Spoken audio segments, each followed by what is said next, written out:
I'm Brian Goldfinger of Goldfinger Injury Lawyers. Is your insurance company forcing you to go back to work when your doctors say you can't? If this sounds familiar, look no further than my law firm. Visit goldfingerlaw.com and get us working for you. Get Goldfinger today. Hello and welcome to the Raptors Reaction Podcast. I'm your host, William Loom, speaking to you after the Toronto Raptors lost by a score of 117-108 on the road on ESPN to the struggling Boston Celtics, who had lost 3 in a row on the road. And I don't know, man. It's look, the Celtics are a very good team at home. They all have always been. It's like going to San Antonio and playing. They're 16-5 on their home floor, and they showed it tonight. I mean, they have a gear that they can hit at home, especially defensively with their energy that they just don't really seem to do otherwise. But I mean, it was a competitive game, just like the first 2 games in this series have been. This one is very much like the one the Raptors won at home, like the second game of the year, where it's like a close game, back and forth. Both teams sort of make runs, take leads, et cetera, and then one team at the end makes a big push. And tonight, that was the Celtics. I would also say that the Raptors kind of just like gave up.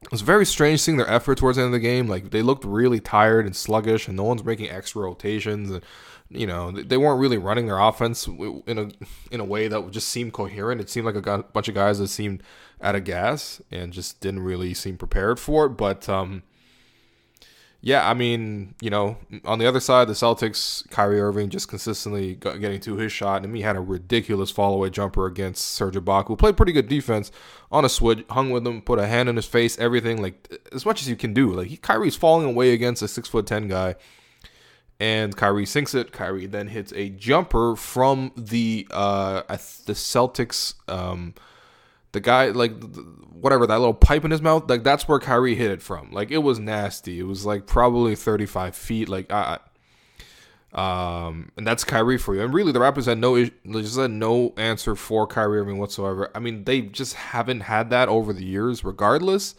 I think the guy who's probably guarded Kyrie the best has been, like, Corey Joseph, dating back to when Kyrie was with the Celtics and Corey was with the Raptors, and, they met in the playoffs a couple times. I thought Corey did a pretty good job, but man, the Raptors just have nobody to put on Kyrie Irving, and it's kind of sad, really. Kyrie had 27 points and 18 assists. Now, he did have 7 turnovers, and the Raptors did kind of smother him a little bit early, but man, this guy got it going, and it's nasty. It's really, really nasty, the way he can consistently get into the paint off the high screen. He's so good at angling, contorting himself, flipping himself, spinning, then getting, just rejecting the screen, and just whatever, just clever tricks to get into the middle of the paint. And he's got such a good mid-range package that, it's tough. What are you going to do, right? You have to step up, and you have to switch your bigs on him, or sometimes, you got to put both guys in the paint, and he kicks it out to, his big. And today, Al Horford and Aaron Baines were both great on jumpers. Horford 3 of 4 from deep. Baines hit his 3. Baines hit a baseline jumper as well. So it's really tough. It's really tough, and the Raptors just have nobody to really put on him. I mean, the guy you would really ideally put on him, I'm hearing you guys, is probably just Kawhi Leonard. You're like, why don't we put the 2-time defensive player of the year on him? Well, the thing is, Kawhi has to do so much on offense, and I don't know, man. They're already making concessions because Kyle can't really guard him at all, right? Kyle with his bad back, not a good performance tonight. So you got to slide Danny Green on him. And, like, I've said it on this podcast a couple times. Danny Green's a great defender. He's a really, really great defender. But Kyrie has had a history of success against Danny Green, and he showed it again tonight, man. That man is a killer. He is just deadly. And then the 2-man game with him and Horford was just really good. I thought, Ibaka actually played decent defense overall, but he just really couldn't get a handle of these guys. Like, Horford's a threat.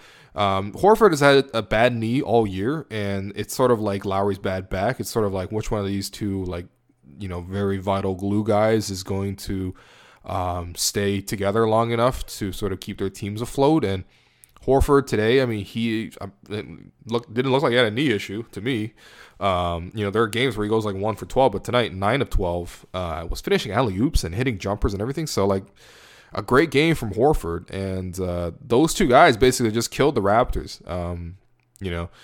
They supplied the offense. But, hey, it's not like the Raptors didn't kill the Celtics in reverse. You know what I mean? Like, the Raptors made a concerted game plan of going into the paint. They got 14 offensive rebounds. They got 58 points in the paint overall. They got 21 free throws, which is, the Celtics only shot 13, which is a little bit surprising. The Celtics usually got a couple whistles at home. Didn't really feel like the whistles are too imbalanced today. But yeah, the Raptors went inside a lot, and a lot of that went through Serge Ibaka, who had 22 points. Now, he did have 10 of 21 shooting, which was not great, not a very efficient game, but still he got a lot of offense that way. He got 5 offensive rebounds as well. I thought Serge really, really worked himself almost to the bone offensively, so much so that he kind of faded towards the end, and he didn't really have his energy later on in the game. But he was great early on, really established himself, hit some pretty big jumpers, but mostly just got into the paint, got putbacks, got dunks. He was great. Kawhi just, for a second there, for a hot second, it really looked like Kawhi was just going to win this game by himself for the Raptors. Kind of just like, how that other game in Boston went in November where it was in TD Garden and Kawhi had like 30. I think Kawhi's had 30 plus in all 3 of these games, which is nice. And today, very efficient, 10 of 19 from the field, 2 of 8 from 3, which is a bit shaky, although a couple of those he sort of jacked up at the end, sort of because the Raptors needed a 3, but also 11 of 11 from the free throw line. For a while there, Kawhi was really just the whole offense. He came into the game, hit a baseline jumper. There was one play where both Marcus Morris and Marcus Smart were like draping off the man, like just hanging on for dear life, and Kawhi just ripped through both those guys as if they weren't even there, and then banked in from a very, very, very sharp angle, a short, shot while also hitting the free throw. He was incredible. But the issue is, I think, 2 things actually. One thing is the fact that the Raptors, I think they really did exhaust themselves, going and playing so much in the paint. I think later in the game, they just weren't able to do it, and they kind of just gave up. Honestly, the last 3 minutes of the game, the Raptors put up no resistance whatsoever. It didn't even look like they cared.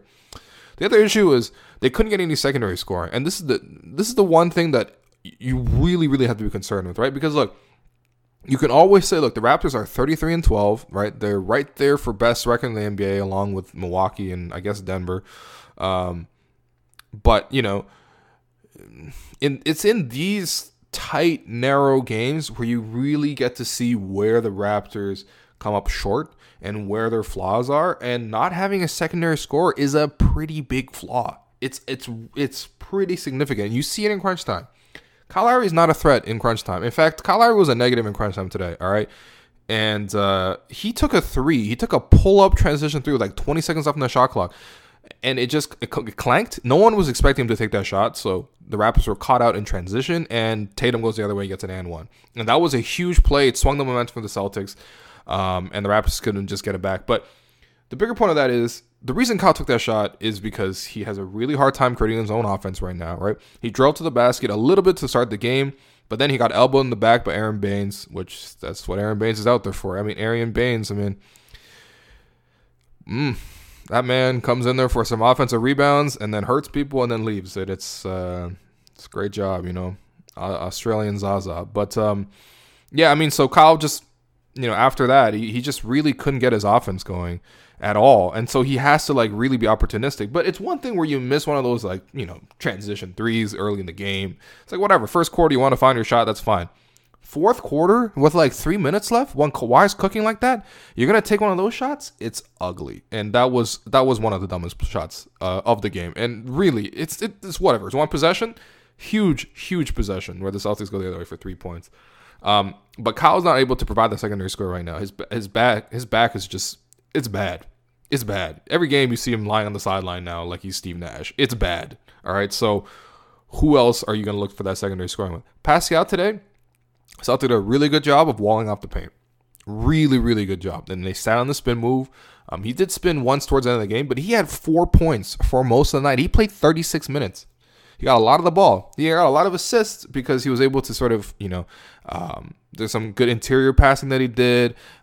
He contributes for sure, right? But this is the concern with Pascal. He's been really effective throughout the year, especially in sort of looser scenarios where he can run out and transition and stuff. He is great. His energy really plays. His athleticism really plays. But in these tougher, grinded out half-court games, how much is Pascal going to give you when teams scout them? Celtics scouted Pascal really well today. And he only gave you 6 points. And 2 of those were a spinning layup at the end when Al Horford wasn't really guarding him. So 4 points for most of the night from Pascal. He's a guy who usually gives you like 15 points a game. All right, so who is that secondary scoring coming from? I guess that comes down to Danny Green. The thing is, like, Danny Green can't create his own shot, right? And so what are you really doing with that, right? I mean, it's not like he's so fast and quick and, like, he's not taking, like, those, like, wild, like, Steph Curry, Klay Thompson, even Kyle Korver type of threes where he's coming off that screen so fast and he's just rising up immediately. He's coming from a different angle and things like that. No, Danny's pretty methodical, you know? Like, he has the spots where he's really good, you know, like transition threes, corner threes, catch and shoot. But if he has to move his feet and take a couple of steps here and there, then it's not really going to be a good shot. He can still hit like a floater, like a step in for two steps inside the three-point arc. You hit the mid-range jumper, but realistically, Danny's not really going to be a secondary option either. And so it comes back down to Kawhi. And so Kawhi has to create a shot every time. But the thing with a guy like Kawhi versus, you know, let's say Kyrie on the other end, like Kawhi has to work so hard, and it's so much of his scoring comes from, you know, physically overwhelming his opponent that, like, I don't know if he can sort of repeatedly go down the court time after time after time and control every single possession the way Kyrie can. Kyrie can control the game for like 5-6 minute stretches where he's the only guy touching the ball. Everyone else is just moving and cutting and spacing around him, and there's a guy screening, whatever. But Kyrie's going to do most of the dribbling, he's going to do most of the creating, and everyone else is going to finish, right? But first of all, Kawhi doesn't have the playmaking ability to sort of set up other players that effectively, but also for him to create a shot, it's difficult. He's got to get in the post. It drains him, you know? And so who is that secondary guy? And for the Raptors, don't have that. And that's the biggest concern for me. That's my biggest concern with this team. It's just, who is that secondary guy? Because Kyle, I don't know if that back miraculously gets better or if they got to do something to it eventually, but man, it's concerning in games like this. But you know what, despite all that, the Raptors are in the game. You know, it's obviously not easy to play in TD Garden. You know, and the Raptors have now played the Celtics really close towards the end, but then faded both times. And, yeah, you know, it's not great. In terms of the other thing was the Raptors bench was just really, really disappointing. You know, the bench got outscored, just got manhandled in the second quarter, really. Nick Nurse, you know, ran with an all-bench unit, which I thought was not advisable. But if you're going to do that, okay, do it in the first half. You know, don't do it in the second half. And they did a better job of not doing it in the second half. But man, it was bad. It was bad. You know, Norm eventually got it going, and Monroe kind of got it going a little bit, although Monroe is whatever, and Norm is also kind of whatever. But it's really Van Vliet and DeLon Wright. Those two guys did nothing. Combined 0 points, 0 of 6 shooting, 0 of 3 from deep, only 2 combined rebounds, 2 assists, and 1 steal. Like, what? They played 30 minutes and gave you 0 points combined. This is some Patrick Patterson-ass behavior from these two. Like, and you know what it is? Like, they just physically couldn't cut it. Again, like, I think Wright was getting covered by Jaylen Brown and occasionally, like, Marcus Smart. Like, no, you can't, all right? DeLon can barely bully, like, a DJ Augustine, let alone any of these guys, right? They're like, physically pushing him around. And then Fred VanVleet going against Terry Rozier looked like, honestly, Eric Bledsoe. Like, Eric Bledsoe of last year's playoffs, people chanting, like, Drew Bledsoe and stuff like that. I mean, what's Fred VanVleet in this scenario? He just couldn't do anything. Rozier was just literally cutting him off at every single corner. Now, I think VanVleet was, you know, questionable heading into the game, and based on the way he played, he definitely looked questionable. But so I don't want to put it all entirely on him. But seriously, the Raptors bench backcourt couldn't create any. It couldn't even run offense. At one point, VanVleet tried to go into the post just for a simple post up, and he just like threw it right to Marcus Smart's hands. Like, I don't know, man. It was tough to watch. And meanwhile, Gordon Hayward was popping off. In the first half, he was great. Second half, I don't remember him doing anything. But first half, I mean, he, for the most part, he was single-handedly outscoring the Raptors bench by himself for the first 3 quarters of the game. Until Norm hit some layups and I guess Monroe hit some free throws and stuff in the fourth quarter. But Yeah, Hayward really came alive. This is where you really miss a guy like OG, because you would really, really want to put OG on a big point forward like Hayward. The Raptors try to do it with Powell, but Powell is just a little bit too short. And, there's not a lot of, like, DeLon Wright, Van Vliet. Like, those guys are too small. And so you would really, really like to have OG for these scenarios. I don't know. Hayward hit a bunch of shots. It's tough. It's been an up and down year for him. When he plays like that, it gives the Celtics such a big boost because, the Celtics don't have many other guys who can create shots. And so it was a frustrating game. In terms of, like, it was a lot of runs. It was exciting, at times, because the Raptors came out. I think they were like 18-7 to start. Then the Celtics came back, and then the second quarter there, the Celtics were so dominant they took a 10-point advantage heading to halftime. Then the Raptors starters came in third quarter, got the advantage back. The bench kind of played it even. The Raptors kind of took a slight lead because Kawhi started percolating, and then all of a sudden Kyrie decides it was Kyrie stuff, and it was over. That's it. And the Raptors have nobody to guard Kyrie. Like, if you were really to look ahead to the playoffs between these two teams, right?